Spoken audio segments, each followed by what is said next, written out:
Livro de Apocalipse, capítulo de número 2, versículos 18 em diante. Meus irmãos, as cenas narradas pelos evangelistas da humilhação de nosso Senhor Jesus são fortes e tendem a permanecer na nossa mente. Sempre que nós nos referimos ao Senhor Jesus, nós lembramos do sofrimento pelo qual ele passou. O seu silêncio diante dos acusadores, a coroa de espinho, as falsas testemunhas, as blasfêmias, suas vestes repartidas, pendurado em uma cruz, bradando: Deus meu, por que me desamparaste? Levado à sepultura. Mas, irmãos, nós não podemos nos esquecer que este mesmo Cristo sofrido, humilhado, saiu da sepultura em triunfo. Ele ressuscitou, ele está vivo, ele subiu aos céus. E o livro de Apocalipse nos apresenta um retrato glorioso de Jesus, nos apresenta o Cristo ressurreto, nos apresenta o Cristo que é rei e nos apresenta também o Cristo que é juiz, que julga. Nesta carta dirigida à igreja de Tiatira, o Senhor Jesus se apresenta como o Filho de Deus, que tem olhos como chama de fogo e pés semelhantes ao bronze polido. É uma referência ao Cristo que conhece todas as coisas. Seus olhos são capazes de penetrar no obscuro, no desconhecido aos olhos humanos. Os seus pés, semelhante ao bronze, agem de maneira veloz. Filho de Deus, destaca a divindade do Senhor Jesus. Meus irmãos, em resumo, nós poderíamos dizer que o Senhor Jesus se identifica à igreja de Tiatira como juiz. Tiatira não era uma cidade tão importante como Éfeso e Pérgamo, mas era uma cidade que se destacava pela intensidade de seu comércio. Havia em Tiatira diversas agremiações. Havia lá o grêmio dos diversos trabalhadores, padeiros, curtidores, sapateiros e muitos outros. Possivelmente Lídia, que aparece em Atos como vendedora de púrpura, fizesse parte de alguma destas agremiações.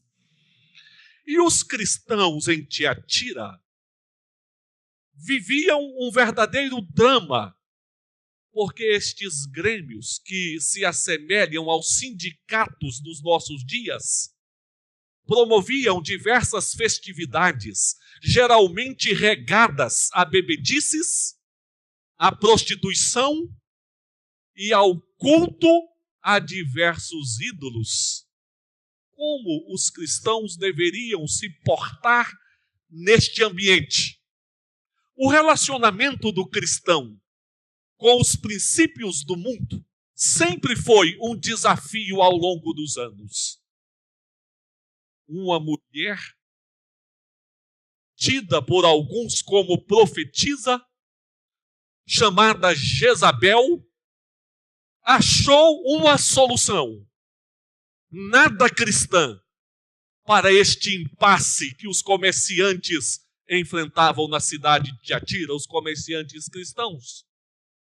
Ela dizia: os cristãos podem participar destas atividades sem problema nenhum.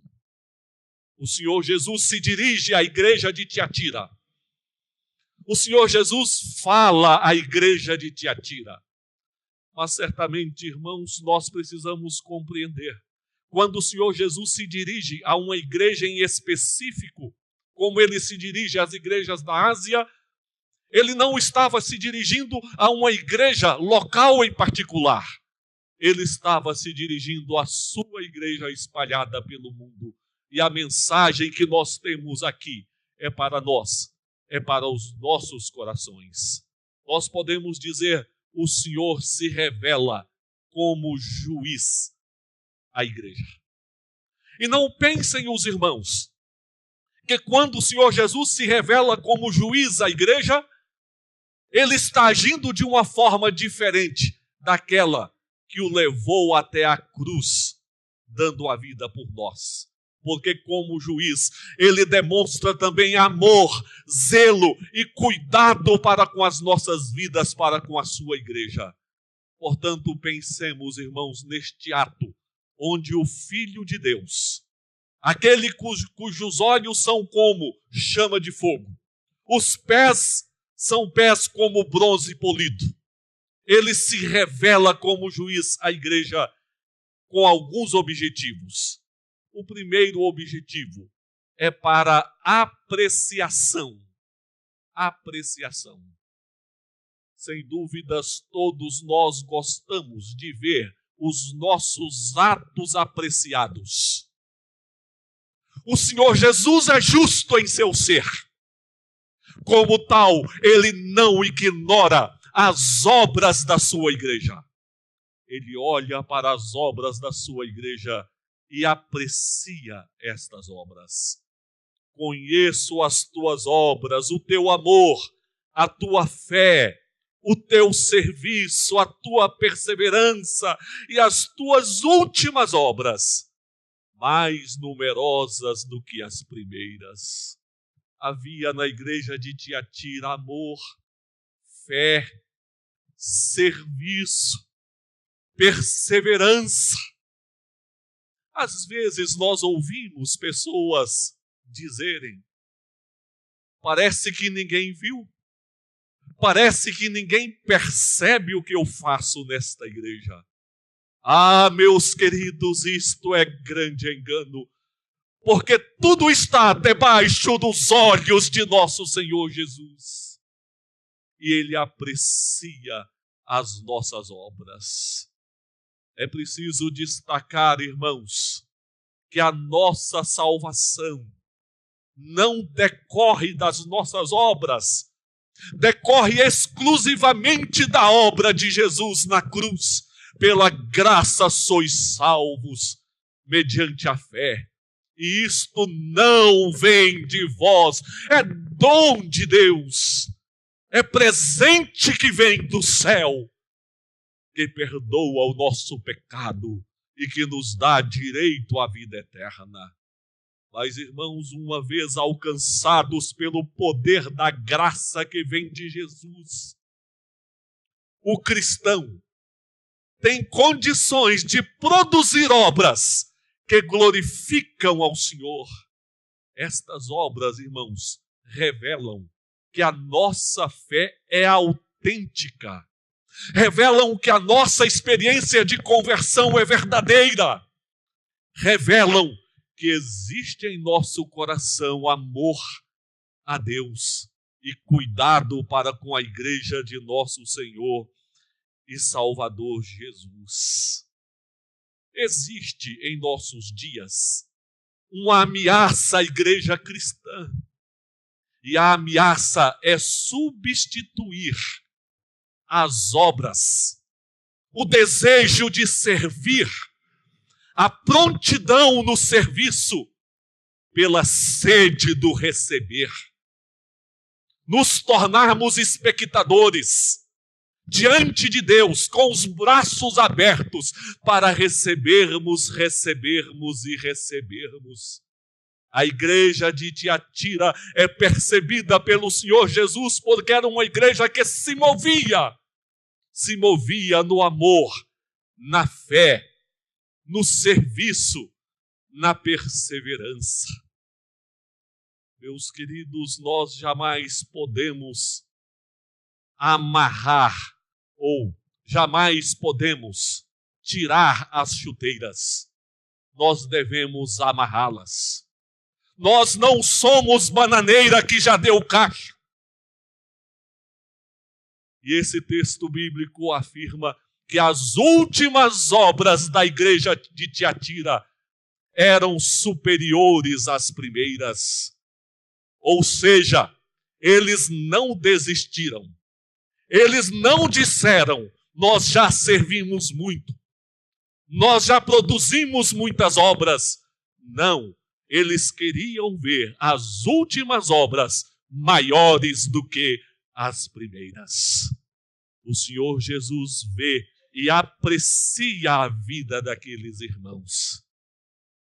Queira Deus, meus queridos, que os nossos corações estejam cheios de fervor diante do Senhor, dizendo, eu quero servir aquele que me serviu, dando a própria vida por mim. O Senhor Jesus aprecia as obras da sua igreja. Mas vindo como juiz, ele não apenas aprecia. O Senhor Jesus traz também um veredito para a igreja. Tenho, porém, contra ti o tolerares que esta mulher, Jezabel, que a si mesma se declara profetisa, não somente ensine, mas ainda seduza os meus servos a praticarem a prostituição e a comerem coisas sacrificadas aos ídolos. Dei-lhe tempo para que se arrependesse. Ela, todavia, não quer arrepender-se da sua prostituição. Eis que a prostro de cama, bem como em grande tribulação, os que com ela se adulteram, caso não se arrependam das obras que ela incita. Matarei os seus filhos, e todas as igrejas conhecerão que eu sou aquele que sonda mentes e corações, e vos darei a cada um segundo as vossas obras. Jezabel nos remete a uma personagem do Velho Testamento.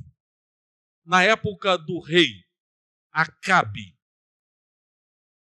ele quis se aliar aos fenícios. Como tal, ele se casou com uma princesa fenícia, filha do rei Etbaal, e essa princesa era também sacerdotisa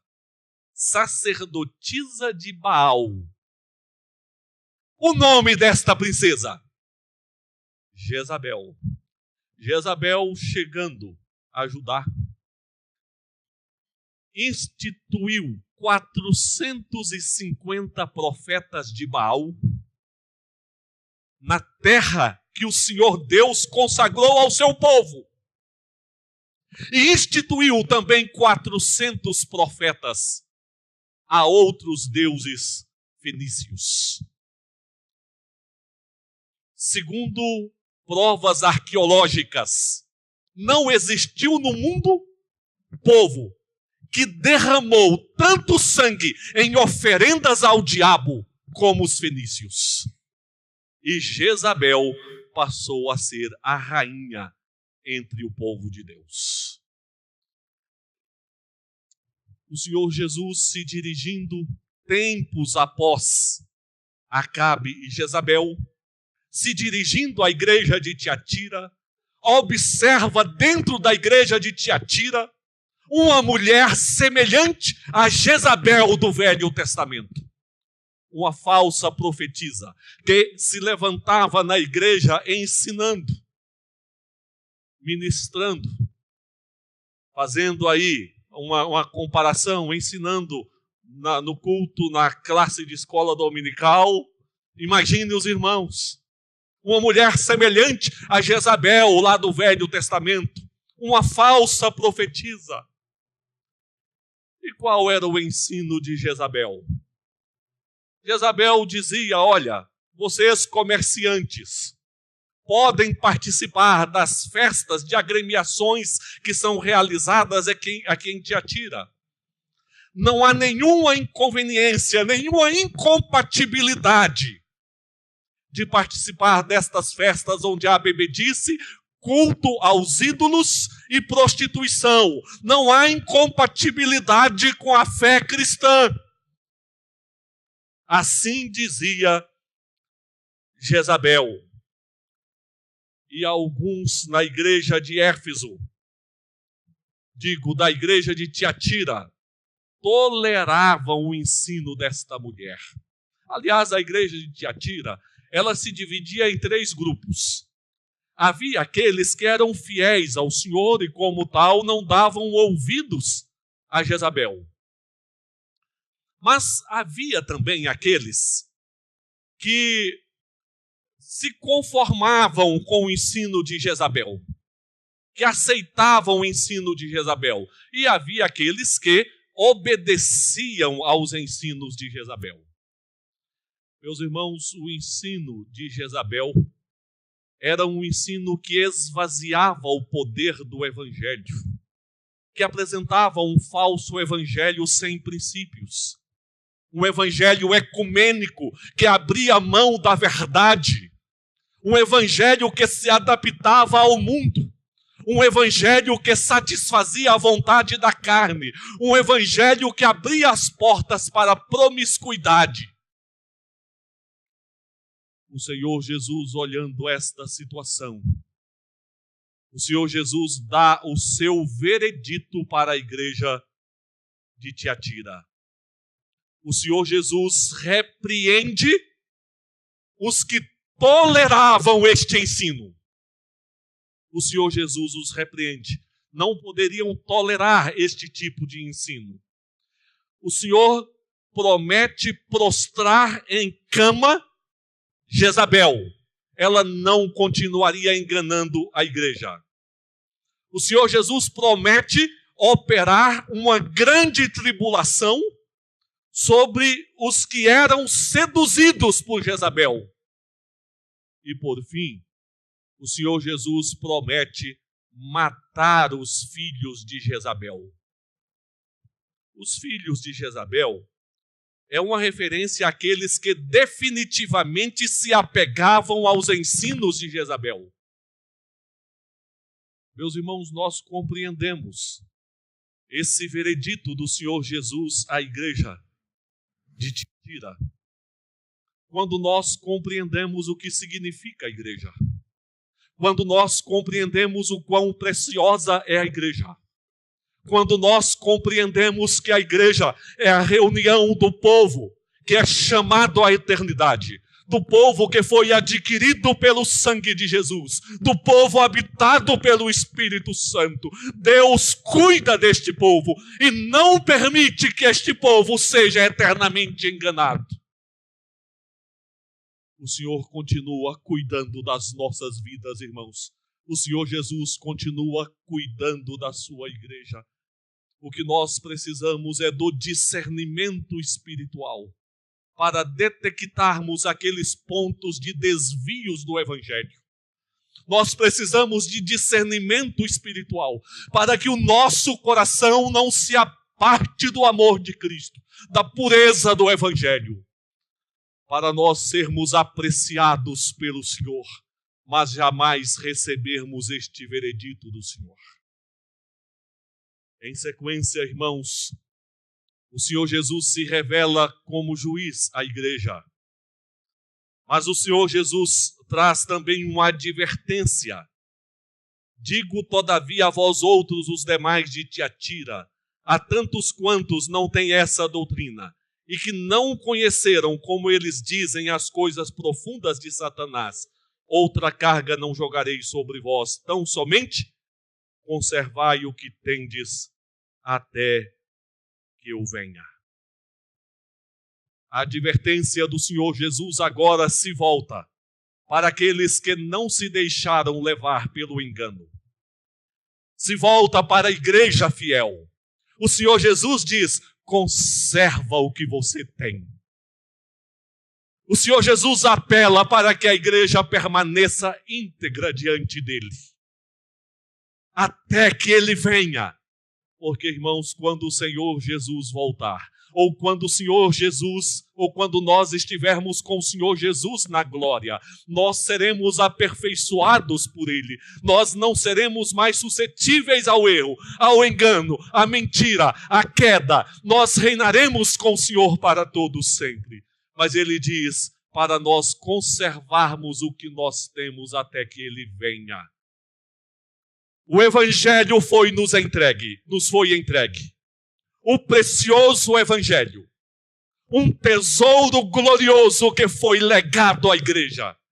Preserve este tesouro até que Jesus venha.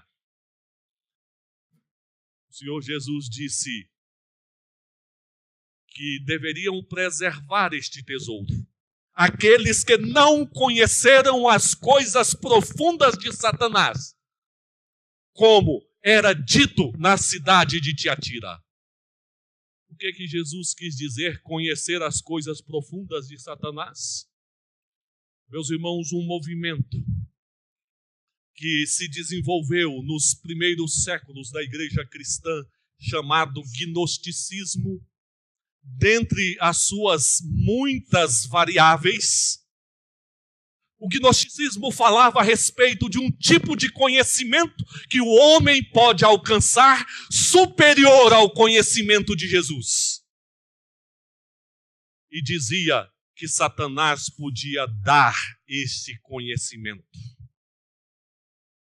Por isso o Senhor Jesus diz aqui, vocês, igreja fiel, que não foram nesta conversa de um conhecimento das profundezas de Satanás. Conserve o que você tem.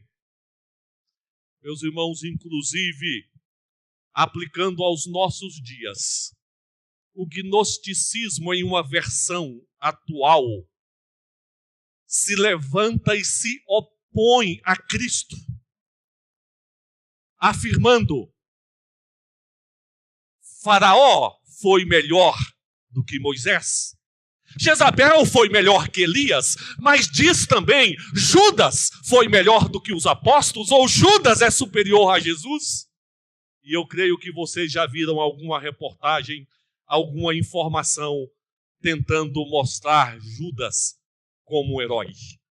Tudo isso vem exatamente desta fonte, daqueles que buscam as profundezas de Satanás. Mas o Senhor Jesus se dirige à igreja dizendo: conserva o que você tem. É uma advertência do Senhor Jesus a seu povo, a sua igreja. Mas, irmãos, a grande lição que nós podemos tirar aqui, quando observamos que em Tiatira havia uma parte da igreja fiel, que não buscava as profundezas de Satanás, que não se aliava a Jezabel. A grande lição que nós tiramos aqui, meus irmãos, é que a sua fidelidade, a sua fé em Jesus, independe das pessoas que estão à sua volta. Ali estavam aqueles irmãos cercados de pessoas ímpias e caídas, blasfemas, mas havia irmãos leais a Cristo. Que Deus preserve a sua alma, a sua integridade, a sua fé, mesmo que esteja cercado por pessoas ímpias, mesmo que esteja cercado por pessoas que se aliam à doutrina de Jezabel. É necessário, irmãos, cada um de nós sabermos: conserva o que tem até a volta de Jesus. O Senhor Jesus se revela como juiz à igreja. Ele aprecia, ele dá o seu veredito. O Senhor Jesus adverte para que possamos perseverar. Mas, finalmente, o Senhor Jesus fala de premiação. Ao vencedor que guardar até o fim as minhas obras, eu lhe darei autoridade sobre as nações, e com cetro de ferro as regerá, e as reduzirá a pedaços como se fossem objetos de barro. Assim como também eu recebi de meu Pai, dar-lhe-ei ainda a estrela da manhã. Quem tem ouvidos, ouça o que o Espírito diz às igrejas. Meus irmãos, é maravilhoso nós vermos esta vivacidade do Senhor Jesus. Este princípio de justiça do Senhor Jesus, que conseguia ver na igreja as obras da igreja, que percebia a falsa doutrina, o falso ensino corrompendo alguns membros da igreja, que incentiva a sua igreja, mas que fala também de prêmio para a sua igreja. Porque do Senhor Jesus emana todo o princípio de amor, de justiça e de cuidado para com o seu povo. Ele fala aqui de autoridade sobre as nações. Lembrando que a igreja vivia em um contexto de perseguição. A igreja parecia humilhada e desprezada pelas nações. Mas o Senhor Jesus diz: vocês vão exercer a autoridade sobre as nações. Ele estava se referindo ao fato de que a igreja participará do grande julgamento, do julgamento das nações. O apóstolo Paulo, na primeira carta aos Coríntios 6:2, diz: ou não sabeis que os santos hão de julgar o mundo? Ora, se o mundo deverá ser julgado por vós, sois acaso indignos de julgar as coisas mínimas? Foi uma palavra de incentivo a uma igreja sofrida. Foi uma palavra revelatória da glória que aguarda a igreja de Jesus. Vocês não são desprezados. Vocês não são humilhados. Aos vossos olhos hoje, aos vossos olhos pode parecer que o mundo te despreza. Pode parecer que a mídia despreza o povo de Deus. Mas não se preocupe com estas coisas, porque vocês terão autoridade sobre as nações. E o apóstolo Paulo diz: os povos serão julgados pela igreja. Mas aí o Senhor Jesus fala de um outro prêmio para a igreja. Eles receberão a estrela da manhã. Jesus, o nosso Senhor, é a estrela da manhã. Em Apocalipse 22:16, eu, Jesus, enviei o meu anjo para vos testificar estas coisas às igrejas. Eu sou a raiz e a geração de Davi, a brilhante estrela da manhã. Agora os irmãos prestem atenção. Enquanto alguns habitantes de Tiatira e mesmo alguns membros da igreja de Tiatira estavam buscando conhecer as profundezas de Satanás, que é o enganador mentiroso, que veio para roubar, matar e destruir, o Senhor Jesus está dizendo: vocês, igreja do Senhor, não vão conhecer as profundezas de Satanás. Vocês vão conhecer as profundezas da estrela da manhã. Jesus é a estrela da manhã, o Cordeiro de Deus, o bom pastor, a vida, a água viva que sacia a nossa sede, o pão que desceu do céu para nos alimentar. A igreja é premiada recebendo a estrela da manhã, nosso Senhor Jesus, e partilhando eternamente na glória com o Senhor Jesus Cristo. Meus queridos, eu sempre digo, nós precisamos cuidar para não vermos a igreja tão somente como mais uma instituição na terra, à semelhança de outras instituições. Nós precisamos ver a igreja muito além de uma instituição. Nós precisamos ver a igreja como um corpo. É o corpo de nosso Senhor Jesus Cristo. É o grande projeto de Deus para com a humanidade.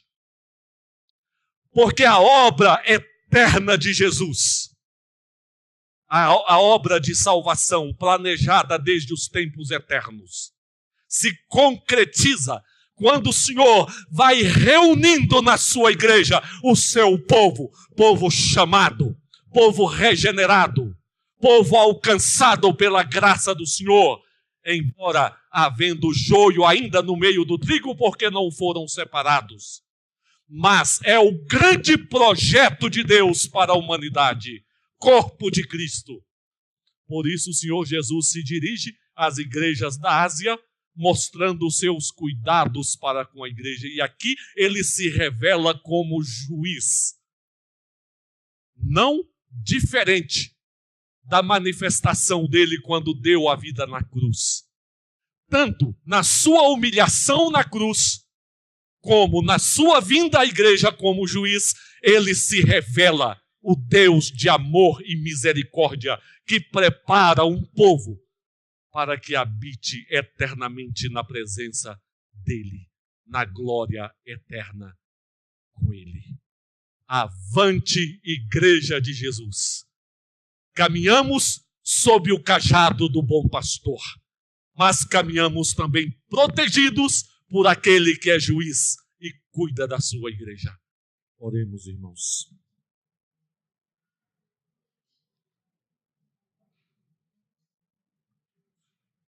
Bendito Deus, nosso Pai, agradecemos ao Senhor por nos proporcionar momentos tão especiais de adoração. O teu nome foi glorificado. Tu és Rei sobre toda a terra. És Senhor sobre a tua igreja, povo que foi adquirido pelo sangue de teu Filho, povo que se submete à direção do teu Espírito Santo. Conceda-nos a graça de ouvidos atentos à tua palavra. Queremos andar sob os teus olhos, glorificando ao Senhor, guardando o teu santo evangelho, andando em fé diante do Senhor e desfrutando da tua proteção.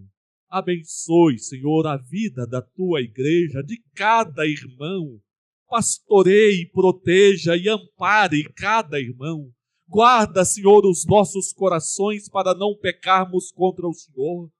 Leva a tua igreja em paz nesta noite, Senhor, e torna, Senhor, esta igreja um poderoso instrumento de testemunho, destemido a esta cidade. Cuida do teu povo. Oramos em nome de Jesus. Amém. Que a graça do Senhor Jesus, que o amor do Pai, que a comunhão e as consolações do Espírito Santo estejam convosco, hoje e sempre. Amém.